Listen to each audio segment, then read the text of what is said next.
Ito, mag-iisa ako ng itlog, yung pinakamurang ano. Walang-wala sa loob ko. Walang-wala akong pera. Ayan. Baka, ayan. Kung kayo magluluto para makakaraos kayo, yan, mag-isa ka ng bawang, sibuyas, ha? Yan ay alo-alo mo lang saka kamatis. Ayan. Ayan. Mag-isa ka ng itlog. Stop.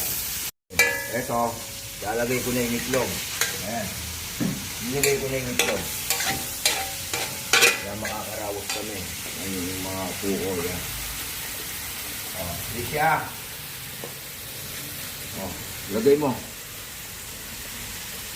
Ayan. Ayan ang lutong barambado. Pero napakasarap.